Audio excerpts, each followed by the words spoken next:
இந்த பிரானை எடுத்துகிட்டு இதோட தலையை முதல்ல பிச்சிடணும். நம்ம பிக்கிறதுக்கு இப்படி எடுத்து இப்படி வச்சு வச்சிங்கனாவே வந்துடும். இந்த மாதிரி வரும். இதை வந்து தனியாக போட்டுடணும். அதுக்கப்புறம் இந்த வால் சைடு வந்து கொஞ்சமாக அப்படி பிடிச்சிட்டு இப்படி இழுத்திங்கனாவே வந்துடும் இந்த மாதிரி.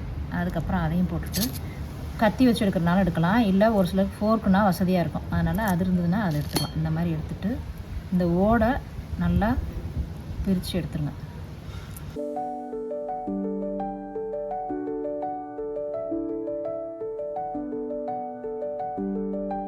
இந்த மாதிரி ஓடு இப்படி பிரித்து அந்த மாதிரி வந்துடும். இதை வந்து போட்டுடணும். போட்டுட்டு இதில் ஒரு நரம்பு மாதிரி தெரியுதா, இதை வந்து நீங்கள் வந்து எடுத்துடணும். எடுத்துட்டா தான் சாப்பாட்டுக்கு நல்லாயிருக்கும். இதோட சாப்பிடக்கூடாது. இதை வந்து இந்த மாதிரி எடுத்திங்கனாவே இப்படி வந்துடும். இதை ஃபுல்லாக அப்படி ரிமூவ் பண்ணிடணும். இப்படி இருக்கும் நீளமாக. அதுக்கப்புறம் வந்து மேலேயும் இந்த மாதிரி இருக்கும், 2 சைடுமே இருக்கும். நீங்கள் 2 சைடு இருக்க நாரையுமே எடுக்கணும். இது மாதிரி வச்சுட்டு இப்படி இழுத்திங்கனாவே வந்துடும். இப்படி இழுக்கணும். இந்த எடுத்துட்டிங்கன்னா இது மாதிரி வந்துடும். இது 2ஐயும் எடுத்துட்டிங்கன்னா இதை இப்படி ஒரு பக்கமாக வச்சுட்டு இதுக்கப்புறம் உப்பும் மஞ்சளும் போட்டு நல்லா வாஷ் பண்ணி எடுத்துக்கணும்.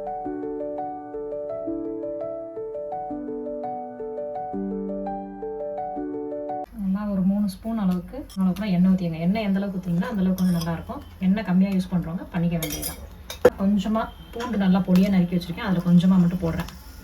கொஞ்சம் எண்ணெய் காஞ்ச உடனே அதை முடிச்சுட்டு அதுக்கப்புறம் ஆனியன் நல்லா சாப் பண்ணி வச்சுருக்கேன், அதையும் போட்டுக்கணும்.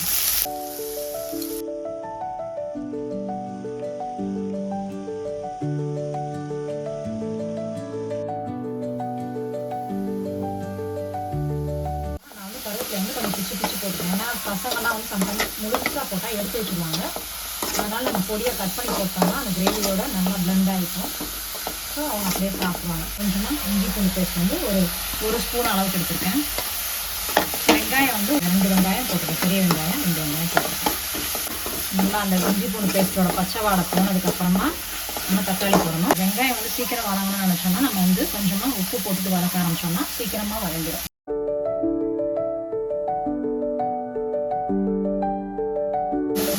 தக்காளிக்கு அளவுக்கு வெட்டிட்டேன், நல்லா பொடியாக வெட்டிட்டேன். அதை நல்லா பொடியாக வெட்டிட்டு வந்து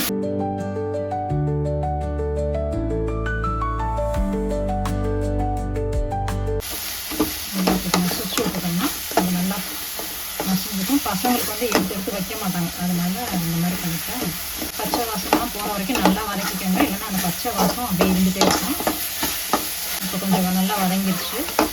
மிளகாப்பொடி வந்து நமக்கு தேவையான அளவு போட்டுக்கணும். நான் வந்து ஒரு 2 ஸ்பூன் மட்டும் போடுறேன் இப்போ, ஏன்னா நான் தேங்காயோட சேர்த்து கொஞ்சம் அரைச்சி வச்சுருக்கேன். தேங்காய் பேஸ்ட்டில் அதனால் கொஞ்சமாக போட்டுட்டேன்.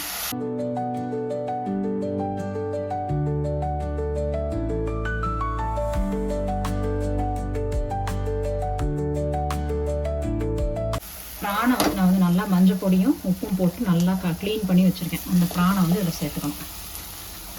அப்படி நல்லா போட்டுட்டோம் அப்படின்னா நீங்கள் ப்ரான் சேர்க்குறப்ப தண்ணி ரொம்ப சேர்க்க வேண்டாம், ஏன்னா அதுலேருந்தே தண்ணி கொஞ்சம் விடும். ஸோ தண்ணி சேர்க்காம கொஞ்சம் கொஞ்சமாக மாட்டிட்டு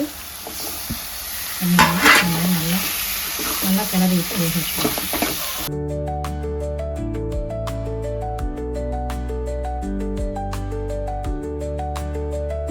ப்ரான் சேர்த்ததுனால நல்லா கொஞ்சம் உப்பு கொஞ்சம் போட்டுக்கிறேன். மிளகா பொடியும் இன்னும் கொஞ்சமாக மிளகா பொடி சேர்த்துக்கிறாங்க. உங்களுக்கு காரத்துக்கு எவ்வளோ வேணுமோ அதுக்கு தகுந்தப்ப போட்டுக்கோங்க. ஓரளவுக்கு சிம்மில் வச்சுட்டு கொஞ்சம் நேரம் வந்து வேக வச்சுருங்க. இந்த மாதிரி ஒரு மூடியை போட்டு மூடி வச்சுருக்கேன். 7லேருந்து 10 நிமிஷம் ஆயிடுச்சு. இப்போ நம்ம என்ன பண்ண போகிறோம்னா எடுத்துகிட்டு பார்த்தோன்னா இந்த மாதிரி கொஞ்சம் நல்லா வெந்து வந்துடும்.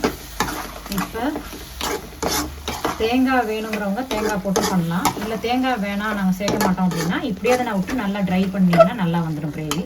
நான் என்ன பண்ண போகிறேன்னா கொஞ்சமாக தேங்காய் சேர்க்க போகிறேன். இதில் வந்து தேங்காய், கொஞ்சோன்னு சில்லி பவுடர், கொஞ்சமாக சோம்பு போட்டு சேர்த்துருக்கேன்.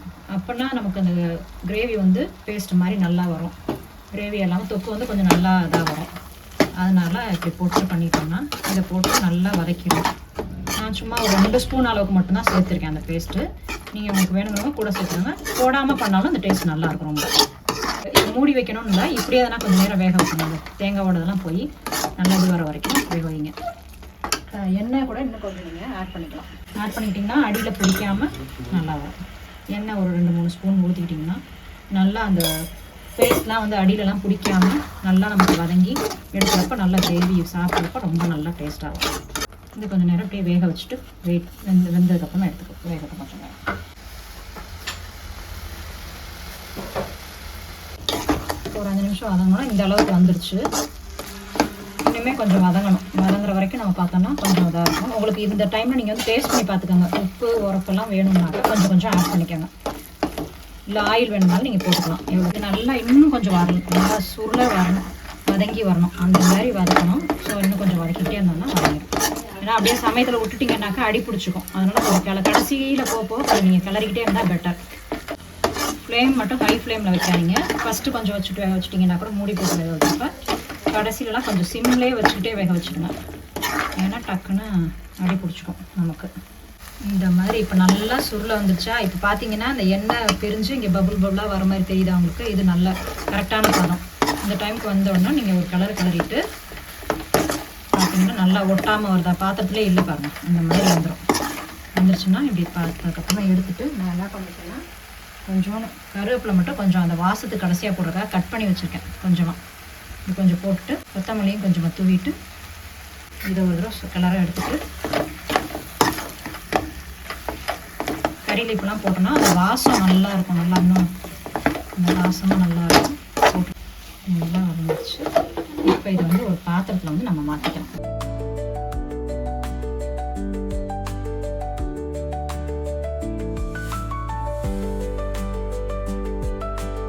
இறால் தொக்கு ரெடி ஆயிடுச்சு. இப்படியே நம்ம சாப்பிட வேண்டும். பார்த்தீங்கன்னா உங்களுக்கே தெரியும் எப்படி வந்திருக்குன்னு. பார்த்தீங்கன்னா நல்லா கிரேவியும் இல்லாமல் இது மாதிரி ட்ரையாகவும் இல்லாமல் பசங்களுக்குலாம் சாதத்துலேயே நீங்கள் போட்டு கொடுத்துட்டிங்கன்னா அவங்க நல்லா சாப்பிடுவாங்க. நீங்கள் வேறு எதுவும் தனியாக இதுக்காகனு ஒரு குழம்பு வைக்கணும் அப்படின்லாம் தேவையில்லை. பசங்களுக்கு இதை போட்டு காட்டி அப்படியே சாதத்துலேயும் போட்டு சாப்பிட்டுக்கலாம். இல்லை நீங்கள் வந்து வேறு ஏதாவது ரசம் சாதம், தயிர் சாதம் அது மாதிரிலாம் வச்சுக்கிட்டிங்கன்னா அதோட பண்ண சாப்பிட்றதுக்கு வசதியாக இருக்கும், நல்லாயிருக்கும்.